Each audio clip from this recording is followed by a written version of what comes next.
Anime Divan'dan herkese selamlar. Bugün Aizen ile Madara savaşsa kimin kazanacağını açıklıyorum. Arkadaşlar bu tartışılabilir bir konu falan değil. Yabancı kanallarda çok fazla bu konu hakkında videolar gördüm. Ben de dedim ki bunun videosunu yapayım. Hem zaten çok kısa olacak. Arkadaşlar video her zaman olduğu gibi tier sistemini içeren bir video olacak. Hiç tier bilmeyen birisi izlese yine anlar videoyu. Yani çok da bilmenize gerek yok.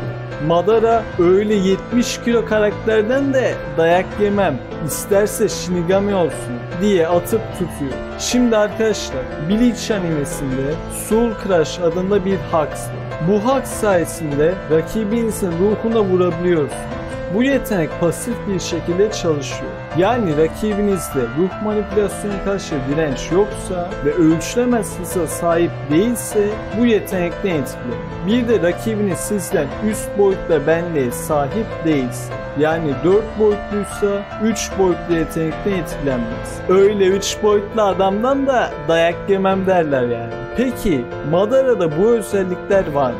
Öncelikle arkadaşlar Naruto'yu izleyen herkes bilir Madara'nın hızı ölçülemez değil. Gayet de ölçülebilir bir hıza sahip. Ruh manipülasyona karşı direnç var mı? O da yok. Naruto'da var ama Madara'da yok. Naruto nasıl sahip diye sorarsanız şöyle söyleyeyim. Nagato'nun rakibin ruhunu çıkarmaya yarayan tekniğine direnebilir. Madara da direnebilir ki. Onda böyle bir özellik olmadığının kanıtı ne diyeceksiniz. Hadi Naruto Kurama sayesinde bu özelliğe sahip. Madara'da da Jubi var. O da sahip olsun diyelim. Yine de Aizen'in Soul Crush'ı ruha vuruyor. Naruto ise Kurama sayesinde kendi ruhunu çekilmekten kurtarıyor. Yani Aizen'in ruh baskısı ile Nagato'nun ruh çekme özelliği aynı şey değil. İkisi de ruh manipülasyonu haksı olarak adlandırılıyor ancak ikisi de aynı seviyede bir tehdit değil. Kısacası Aizen sadece ruhunu etrafa salarak Madara'yı yenebilir. Madara eder yani. Bu da yeterli olmadıysa ikisine de güç, hız ve dayanıklılık tierlerine bakalım. Aizen için her şeyi aşan varlık deniyor. Buna zayıflamış ruhlar alemi kralı da dahil. Zayıflamış ruhlar alemi kralı bile Naruto evrenindeki herkesten güçlü. Zayıflamış Reiyo bile evrenleri bir arada tutabilir. Buradan en az Low 2C yani düşük çoklu evren seviyesi gelir. VSB'deki gibi High 4C'de alabilirsiniz. Naruto serisinde High 4C karakter yoktur. Roman ve oyun versiyonlarında var. Ancak Madara bunlardan biri değil. Oyundaki Madara 4A yani çoklu güneş sistemi seviyesi.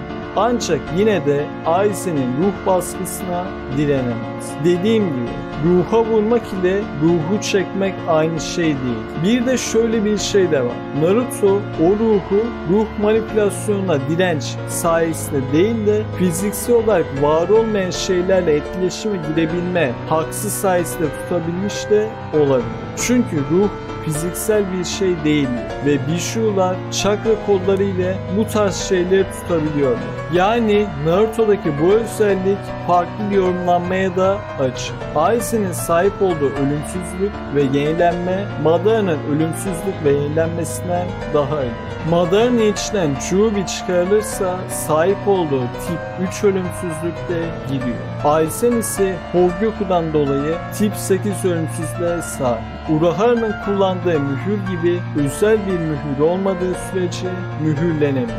Madara isterseniz Aizen'den bile hızlı alın, yine de pasif ruh baskısını aşamıyor. AP eşittir dayanıklılık olduğu için Aizen daha dayanıklı. Aizen'i Ichigo'nun Mugetsu'su bile öldürememişti.